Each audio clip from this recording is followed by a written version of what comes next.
Amen. Praise the Lord. Today we're going to praise the Lord again, and we're going to serve Him with a faithful heart. So, first of all, we would like to greet everyone in this room. Hallelujah. The Lord God is good. Amen. Amen. Amen. So, we're going to prepare ourselves, our hearts, our mind, just focus on serving the Lord, worshiping the Lord. This afternoon, I believe there will be a great things will be poured out in everyone's lives. Amen. So before we're going to our divine service, we are going to sing the song, "The Lord our God is good." Amen. May I call now the music team?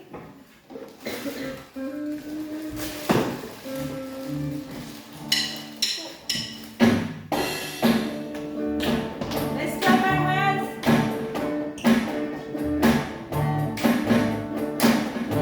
Our God is good. The Lord our God is great. The Lord our God is faithful. He never changes. The Lord our God is good. The Lord our God is great. The Lord our God is faithful. He never changes. Sing hallelujah.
Sing the song, A Pure Heart.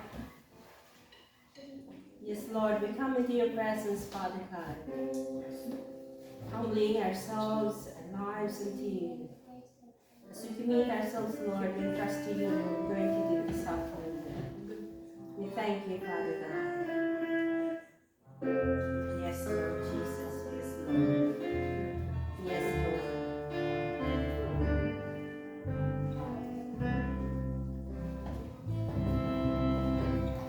Beautiful home, that's what I long for.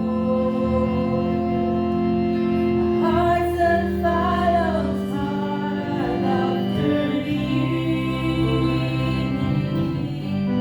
A pure heart, that's what I long for. A heart that follows hard after thee.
Lord Jesus.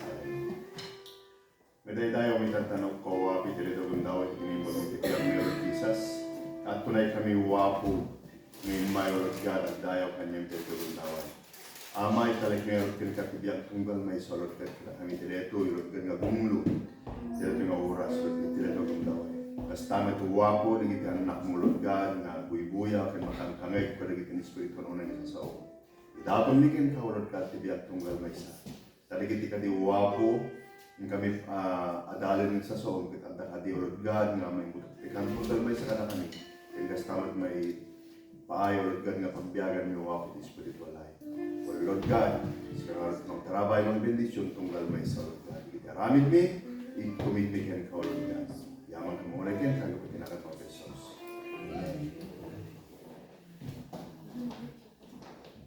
Amen. You can take us in now, music ministry, and I'm going to call you in a few minutes. Amen. Tayo ang tiyapo. Tayo ang tiyapo. Tutuloy tayo tayo iti kapsat. Katin tayo iti panagpadiyak-yak iti kinaimpag iti hapo. Or we're going to have a testimony. So, sino dagiti na bindisyonan, kung sino dagiti na bindisyonan, kung sino tumanang dagiti mabindisyonan, kapsat umaydan, taklo kastakot, may cards, dagiti na do, mamaday tayo, diabo. Yes! Amen. Napakabuti po ng Panginoong Diyos. Gusto ko ako yung unang mag-testify. Okay, so unang-una po sa lahat, ako po yung nagpapasalamat sa Lord dahil sa pinagkaloob niya sa atin na hall. Finally, meron na tayong hall mga kapatid and the answered prayer. Thank you Lord. At nagpapasalamat rin po ako sa Panginoon sa magandang kalusugan, sa protection, for providing my needs and my family's needs. And sa lahat, even though I don't deserve anything, I don't deserve ang mga pagpapala na binigay niya sa akin, ay binibless pa rin ako ni Lord. And I give praise and glory to God for His goodness to my life and to my family. Thank you Lord, thank you Lord.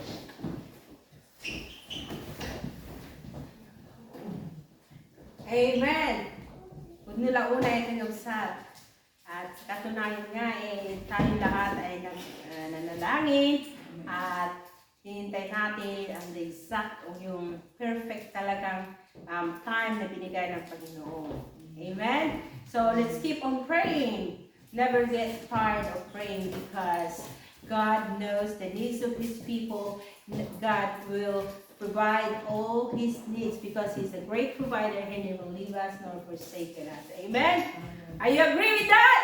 Amen. Amen. Maday tayo iti ako. Amen. At dapat nagiti kahit nagipatuyak-yak kakabsat.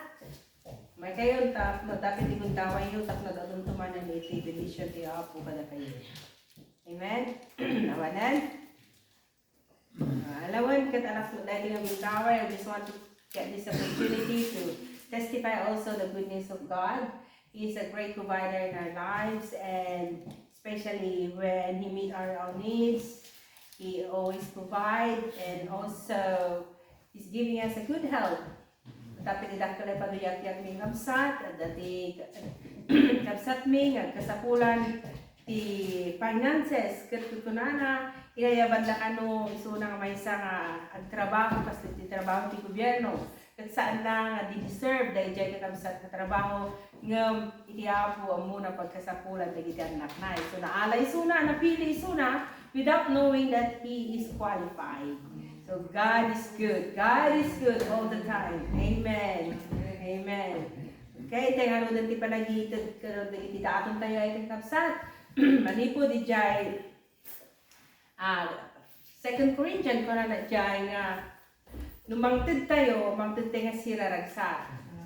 Ako na napay jay is that Roman or it is more blessed to give than to receive.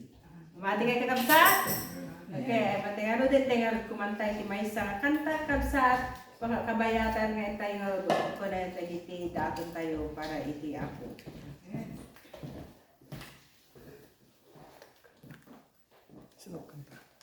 We bring the sacrifice of praise into the house of the Lord. We bring the sacrifice of praise into the house of the Lord. And we offer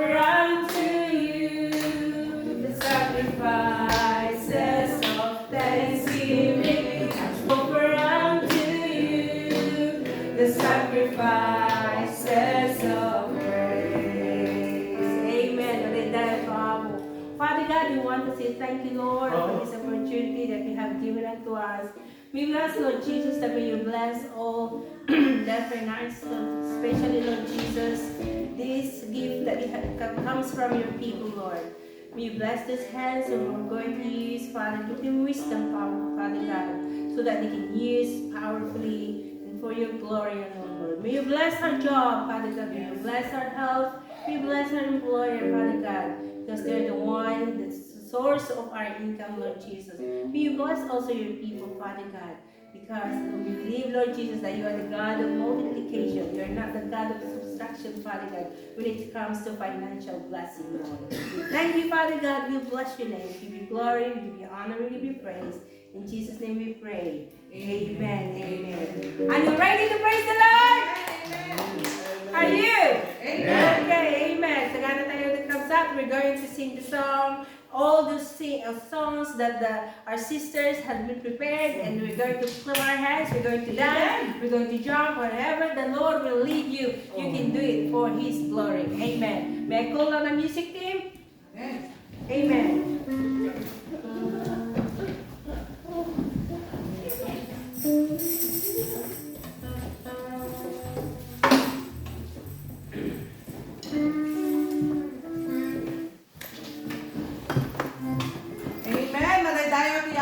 May we sing that song, "This is the day that the Lord has made, and we will rejoice and be glad in it." Amen. Amen.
Thank you, Lord, for you are great. Thank you, Lord, because there is no one else like you. And you are the miracle working that we serve. Thank you, Lord. Thank you, Lord. Bless your name. Deserve the glory and the honor. Lord, we lift our hands in worship as we bless your holy name. You deserve the glory and the honor.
o Diyos, amin nga katalhukan nga panagyaman, panagdaya. Kukwam amin, Apo. Kukwam amin. In Jesus' name, we ask all these things. Amen, amen, amen, amen. Can we give God our best clap offering?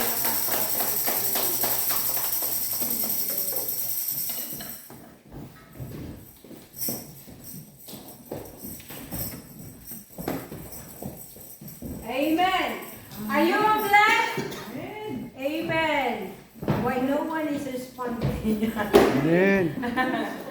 Are you all blessed? Amen. Amen. Oh, blessed. We thank God. Thank you, music team, because you're doing great in the presence of the Lord. And Thank you.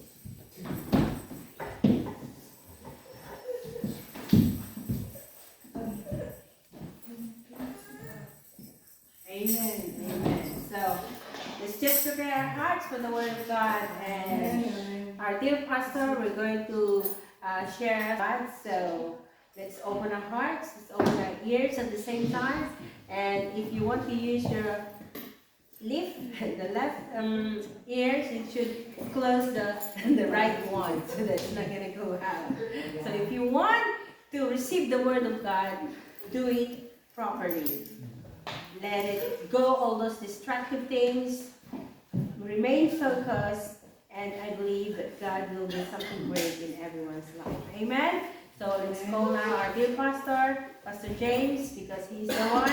Our dear pastors always give us a new menu, and I believe that God will meet your needs according to the word that Pastor James will share to us this afternoon. Amen? Let's call on Pastor James, and let's give him a big round of applause.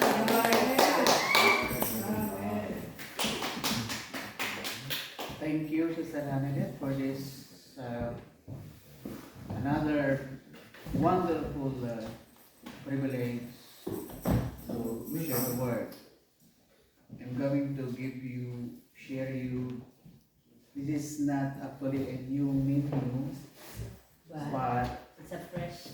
when it is the word of God, we are always new. There will always be new revelation when the word of God is shared. Amen. Because the word of God is alive. He is working. He will be speaking to us through His word. So let's pray. Father, we bless you and thank you for this privilege, another opportunity that your word will be shared and preached. And I pray that may you bless every heart, everyone who are on their place, joining us from the very beginning of this service. Bless everyone. Allow your word to minister, to speak, Lord. And yes, I just obeyed. I'm just here as your mouthpiece, so I will obey because in obedience there is blessing. So once the Lord speak, then we will obey. In the name of Jesus, we ask all these things. Amen.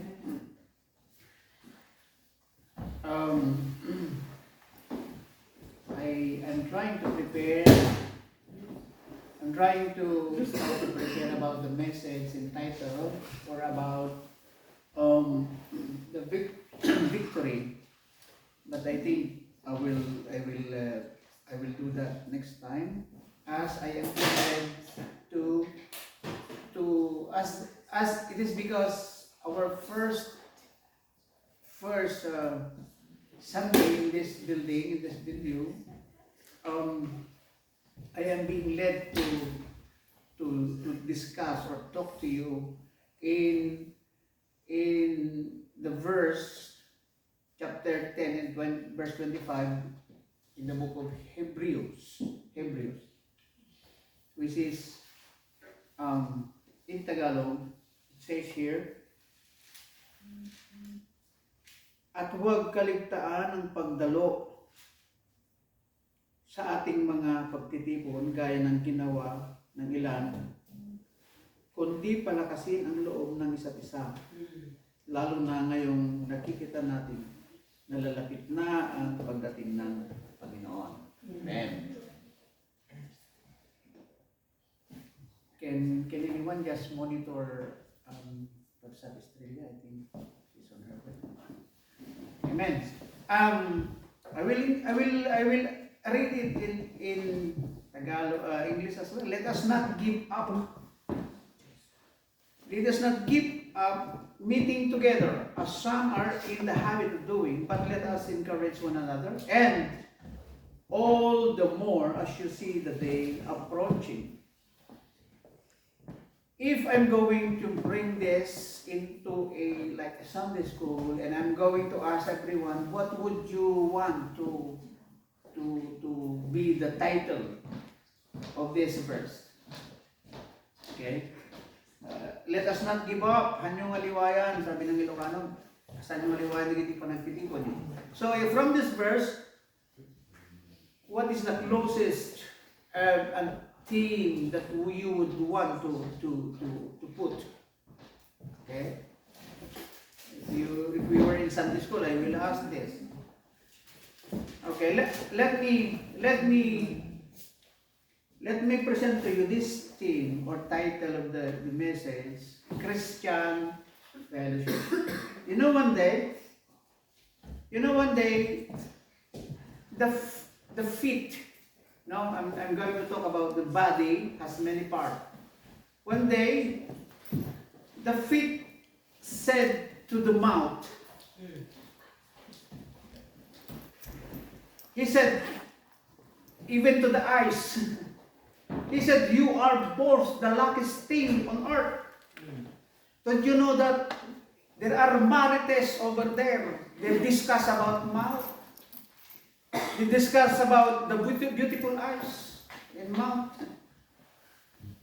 You can even see in the magazine the beautiful eyes, the beautiful lips or mouth.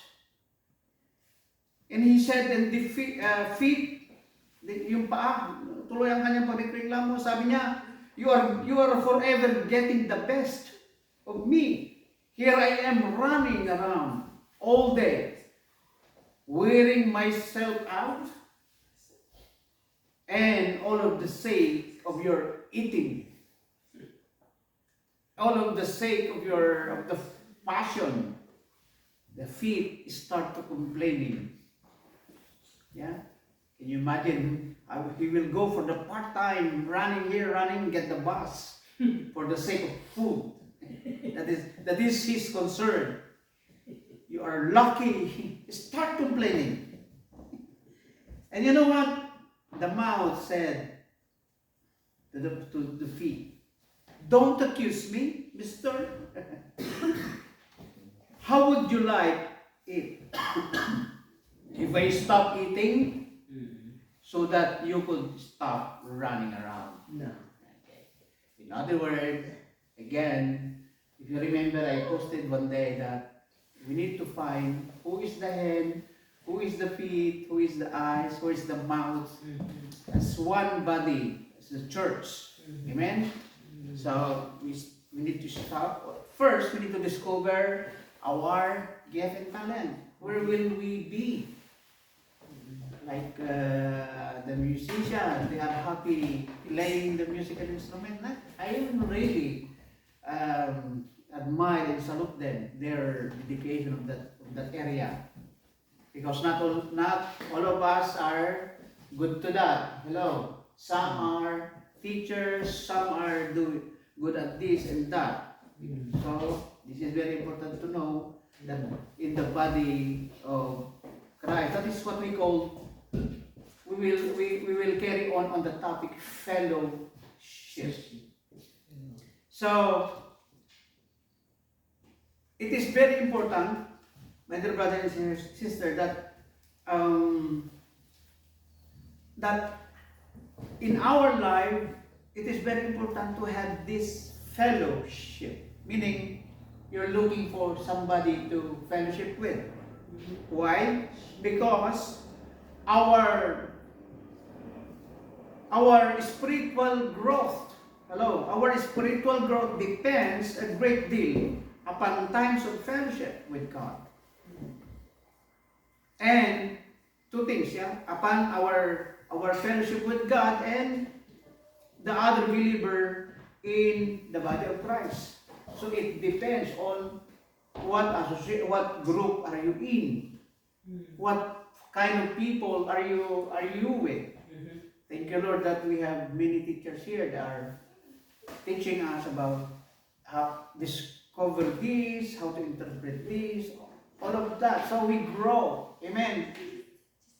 Our gift is given by the Lord for the beautification of the whole body. Do not say, oh, I'm small, hindi ako napapansin. Yung nagpapakanda lang napapansin. No. Lahat po tayo, my duty, my special duty to do. Amen. So, tayo po mga kaibigan, ay kailangang umattend regularly. That's why, ang sabi dito, let us not give up. So we need to attend church regularly to what? Receive a steady feeding of the Word of God. To be fed, and of course our duty is to worship God and relating with other believers. Because the scripture says, we are called unto the fellowship of His Son, Jesus Christ, into His spiritual body here on earth. So we need to know or to be reminded the purpose of fellowship. Why we go to church. Why we need to get to know about the other believer in the group. Okay? Because it is where we get the growth of our spiritual life. So the church is called, sometimes we call it the body of Christ, the family of God, the people of God, the elect, the bride of Christ. When you hear that, it all pertains or relates to the church, the company of the redeemed, the communion of saints. It all points to the church. Actually, the New Testament word for church, my dear brothers and sisters, from which we get the word ecclesiastical, means those who called out. From what? From the word. So sometimes we are called to be like those who called out. Yung mga tinawag mula sa mundo. We are called from the darkness, out of the darkness into a marvelous light. So again, we are called the called out. Okay? And again, it is the duty and our privilege of every Christian to be united to the Church of Christ. So again, number one, we need to fellowship regularly, as the scripture says. It is not give up. Meeting together. Maganda sa Ilocano, hanyong haliwayan. Sa Tagalog, huwag niyong kaligtahan. Ibig sabihin, pag wala ka talagang importanteng ginagawa, pupunta ka sa church to have fellowship, to worship with the believers, and to connect with God, to listen to His Word. Okay? So, what is actually the purpose of this fellowship? Why do we need the church? Why do we need to find a formal or a building? Number one, because this is what we call association, a place to be or to belong. We are belong to this. We are belong to that. So we are called to belong, not only to believe. Okay? So again, we always say and hear that some says it is not good for a man to be alone. Okay? I need you. We need each other. The Bible says, we are out together, we join together, we build together, we are members together, we are heirs together, we are fitted together, and hair together. And actually, we are learning about in our Sunday school this the return of Jesus Christ, and we will be caught up together. Amen. So in God's family, we are connected to every other believer, and we will belong to each other, as we've said, to each other for eternity. So the Bible says, in Christ, we who are many form, but one body. And each member belongs to all the others. So we are interconnected. Do not say I'm fit only. I'm not belong to the body. You remember our very introduction. Sometimes we start complaining. Of course, the feet start complaining. I keep running and get the bus to go for part-time. It is all for your benefits. The feet says to the mouth to buy something. Of course, we work and to find money to buy food, isn't it? And the feet forgot that when the mouth stop eating, all the body affected. Are you still with me? Yeah. Maapektuhan. Ihina ang buong katawan. Ikaw naman yan, papinta-pintas ka, sabi ng paa sa mata.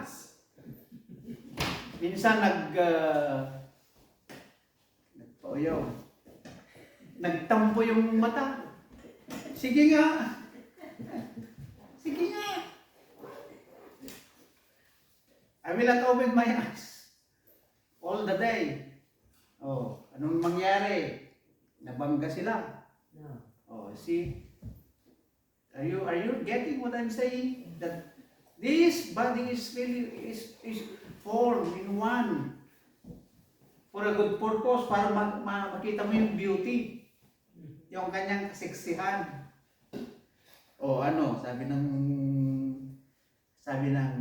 mouth, ano kaya? You always accusing me. Kung hindi na kaya ako kakain, sige nga, kung may lakas ka pang tatakbo, sabi niya. Amen. We are talking about one body and many parts, or a Christian fellowship together. So again, I will remind, I need you, you need me, we need each other. As the Bible is always saying about, how many times? 33 times, I think, that the being together is mentioned. Okay? Together, lift up your burdens one another, something like that. So, number one is association. Labalo. Hindi naman niya kailangan matanda na eh. Hindi naman na kailangan talaga ng mag-asawa pa. So, kumuha lang siya ng partner. Sabi nila, ka-associate na.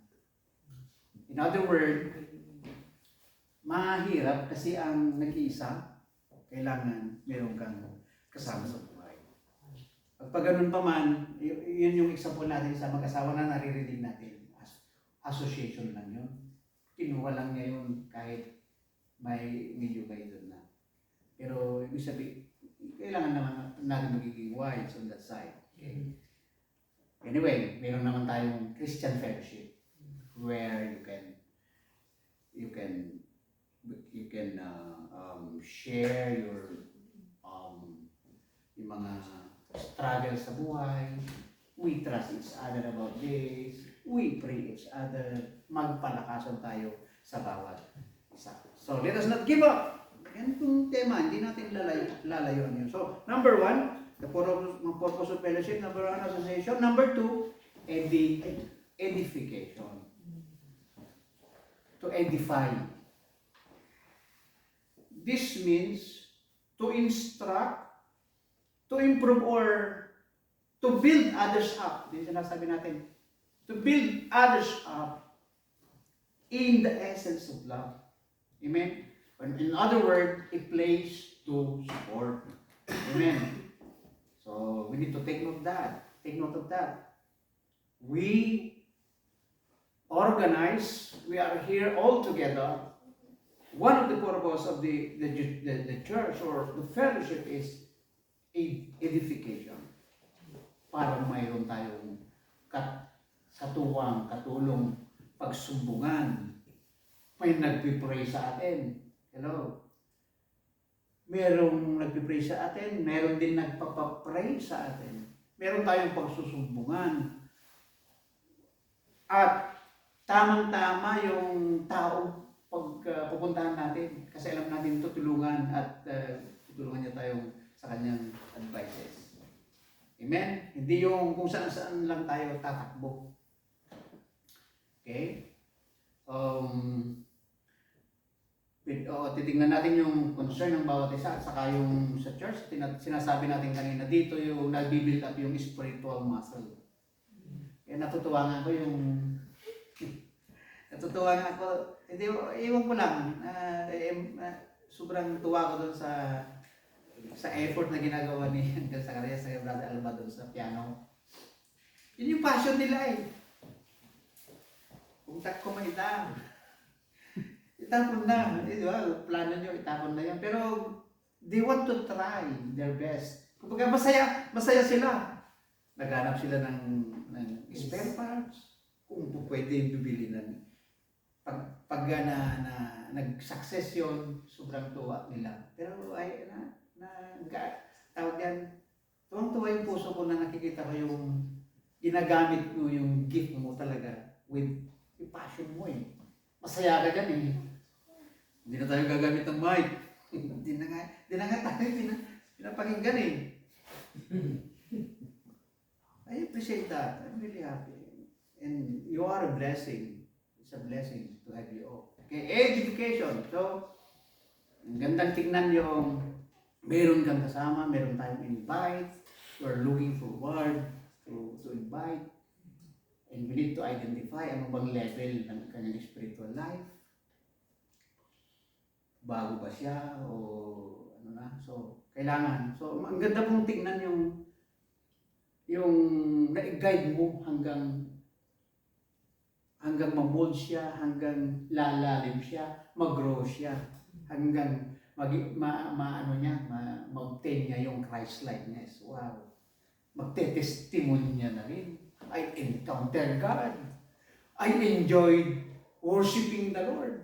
Amen? We are praying for that. Yung maraming magte-testify. Because I do believe that when the heart is correct or right in the presence of God, quality worship attracts quantity.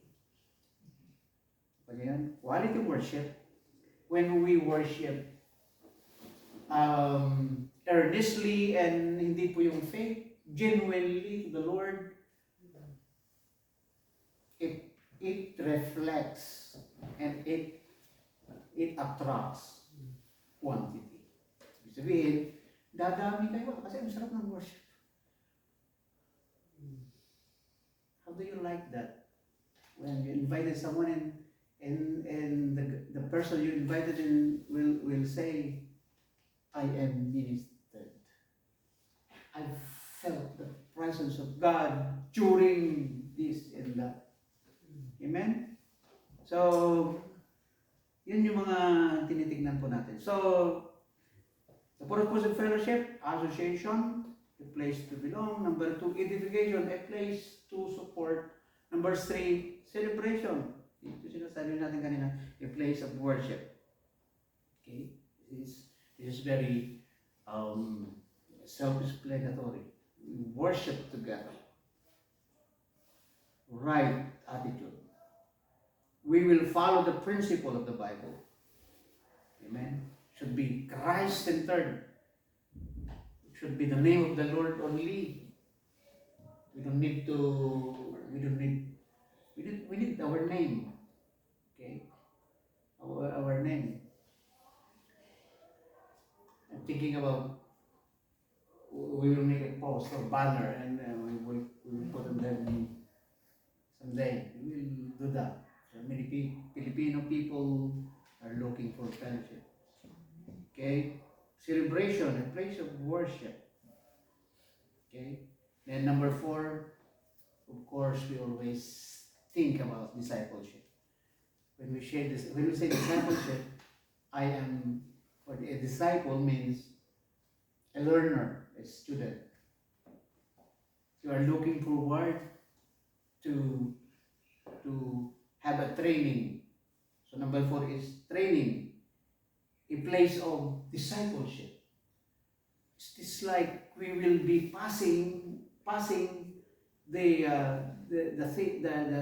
gift, that the spiritual life that we have, we pass into the others. That's why I keep saying or telling to my wife,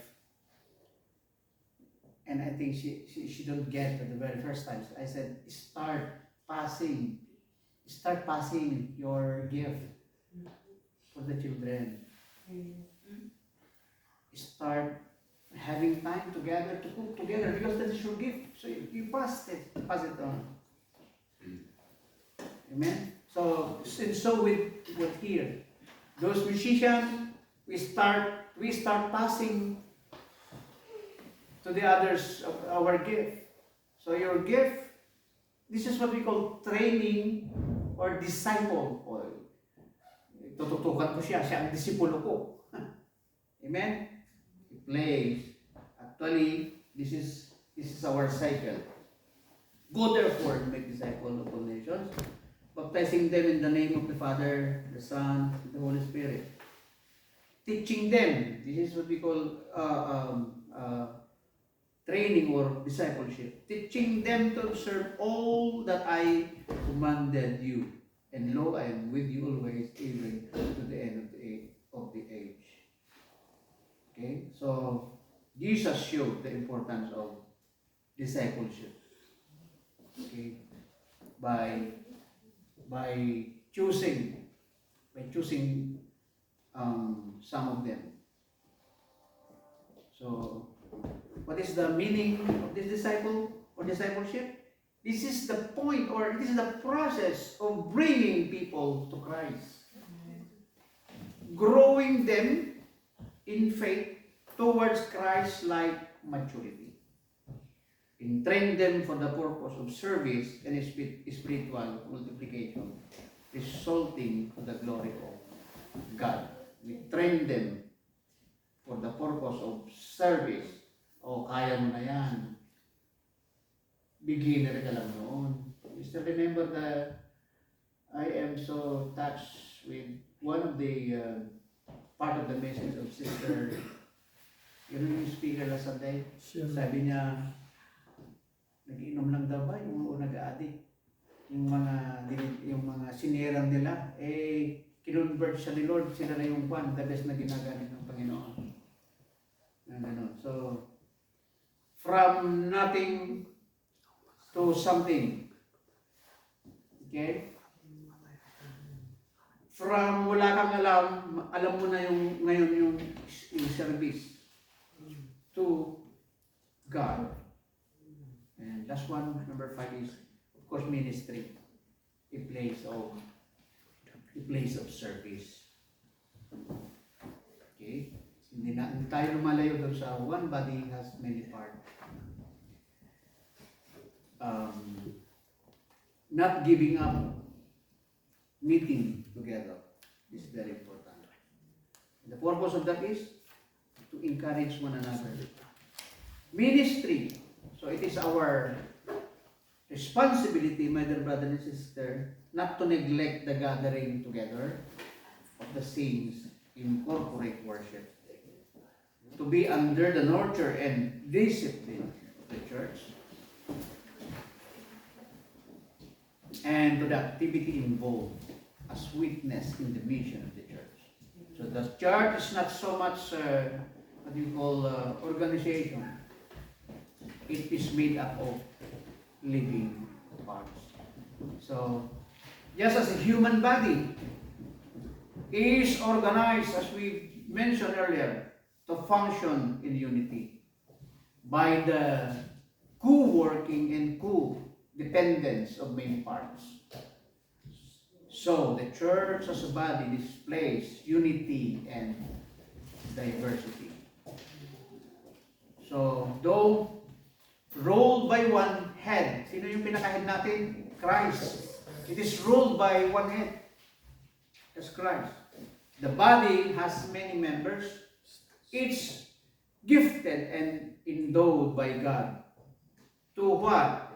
To the contributes to the work of the whole body.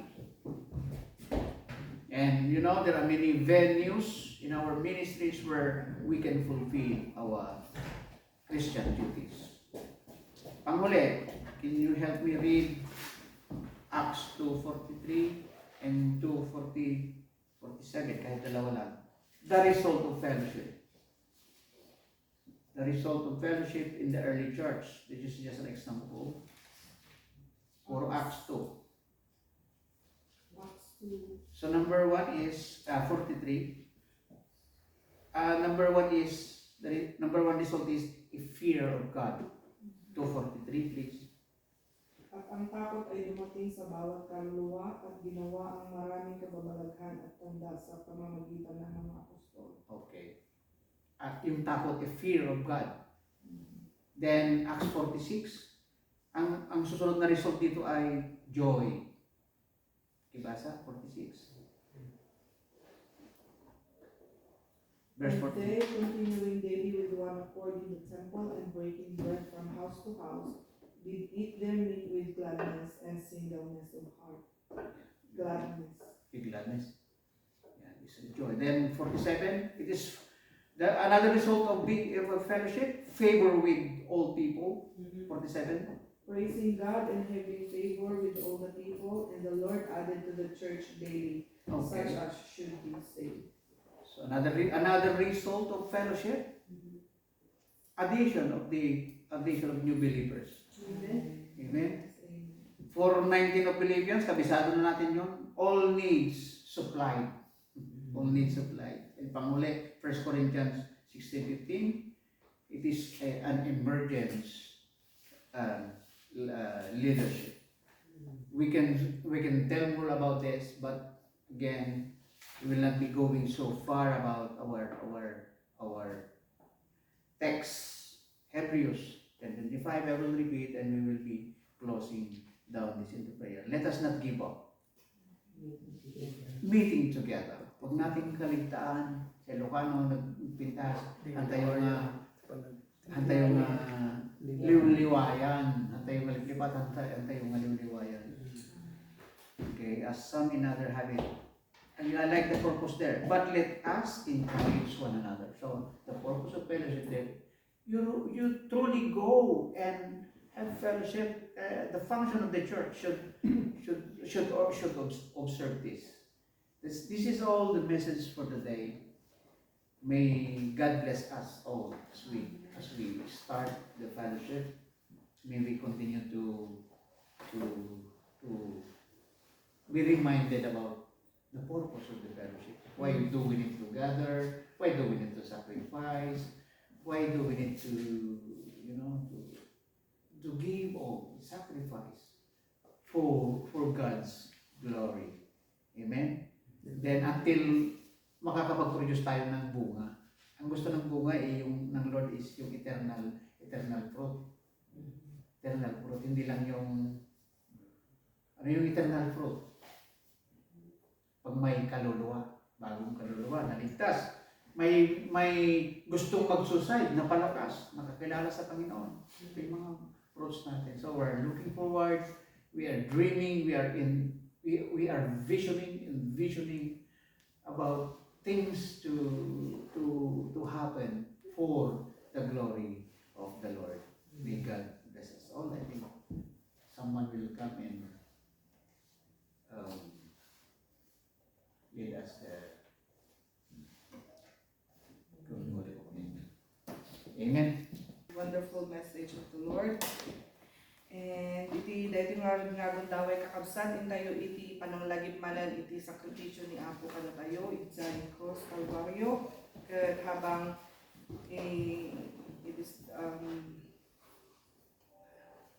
tumagdantay man aming kakabsat na padayawan tayo ti Apo. And may I ask Brother Alwin to pray for the bread, Sister Honey to pray for the wine or our kantaan tayo may ginatang ako na ng Cross.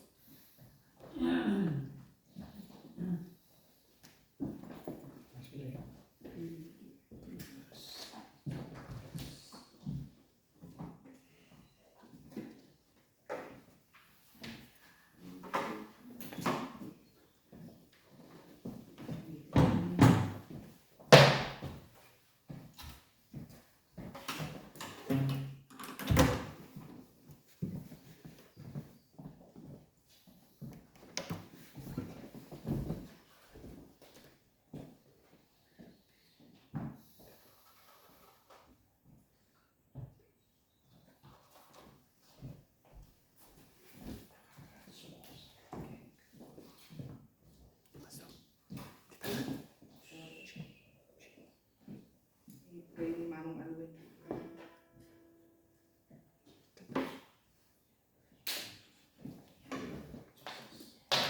Kuna po, at na kami mananood ka ng magyaman kami ng Jesus. Akas po ng wapo, sa sobrang God. Ngayon tinili nga daw of God nga inumumuli kita. At alagad mo wapo, tinita na rabiro Jesus. Inisim wapo, tinapay of God. Nakasuwapo representado of God, ibangin, wapo. Nakas panglaglangit ni kanya of God. Akan kanayon. At ama, ito na yung Lord Jesus nga daliklikan natin bikin ka, wapo rin ito yung God na napisi-pisi at tinapay Lord God ni kami na amen nga so wapo ito panglaglangit ni kanya Lord Jesus. Ama, daliklikan natin bikin ka, wapo. Kailangan mo pa Jesus, kailangan mo ito. And when he had given thanks, he brake it and said, "Take, eat. This is my body which is broken for you. This do in remembrance of me." Lakanin tayo kakabsat.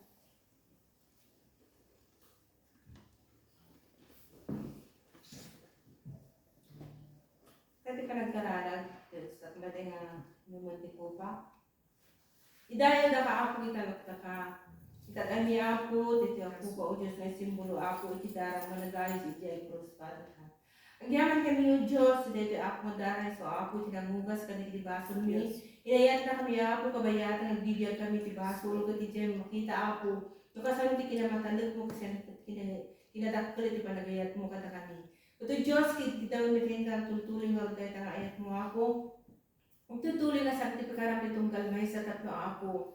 Ti biyag niyo Diyos kat kanayo na ako mga santuan maikarya ako kadagiti so amin nga ramidin mi kat makaitigting kati gloria kadayawan ng prengyaman. O Diyos, bendisyon na ako dito ako magpupa nga so ako tilak amin mi. Tapno kasta ako kay kaysa kami nga umaykit ka, idaton mi tibiyag mi ken ka, ugasang ako tibiyag mi, galo sa ako, tapno kasta o Diyos, maikari kami amin, so amin nga ramidin mi, tidaya ako kayo, tidaya kayo. Yaman kami ken ka madaydayo kaunay. After the same manner also he took the cup when he had supped, saying, "This cup is the New Testament in my blood. This do ye as oft as you drink it in remembrance of me." Inumin tayo tapos. Agyaman kami, Apo, iti kinaimbag mo kada kami. Malagip mi, Apo, kan ma-appreciate mi, Apo, iti inaramid mo iti krus. Nga si Kaapo iti na isakripisyo, tapnon iti kastakat. May isalakan kami kan maikan kami, Apo, iti may kadwa nga tsansa, tapnon iti kastakat maisim kami kadidag iti biyag ni o Diyos. Kasag agururay kami manen iti may kadwa nga iumay mo Apo. Tutuloy nga ron Apo nga dawatin mi ken ka iti grasyam Apo, panang bendisyon mo tumunggal may sakit panang protektar mo kada kami Apo. Awan o Diyos iti sakit Apo nga maranasan tumunggal may sa gapo na o Diyos nga tibagim na sausaplit gapo Apo, dagitoy nga sugat mo Apo ket naagasan kami, babayan iti darong manay sakripisyo Apo, naugasan kami. Agyaman kami ken ka, iti balay gi Apo, iti daytoy nga umuna nga panagserbisyo mi ditoy barong nga hul Apo nga ipaaymo ka na kami. Kukam amin iti dayaw, gloria, ken katalukan nga panagyaman o Dios, gapo nata si kalaan iti may kari nga umawat kari ditoy. Agyaman kami ken ka, agyaman kami. Ket Lord, si kang tuloy Apo nga mangaywan ka na kami kas sina kami madamdama Apo. Salwadang tumunggal may sa kana kami, O Diyos, kat makadanon kami, balbalay mi safe and sound, O Lord. Kat itag-ay mi manin kat ka, itibiyag mi iti makalawas, O Diyos.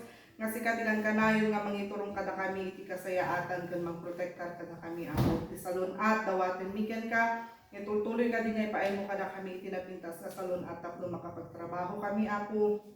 Kat izay, O Diyos nga, at danto manin o Diyos iti maitad mi ken ka Apo iti umay nga manin nga Domingo. Lord, we thank you for everything that you have done in our lives. Itad mi amin ken ka Apo iti amin mi. In Jesus' name we ask all these things. Amen and amen. Amen. So God bless us all kakabsat.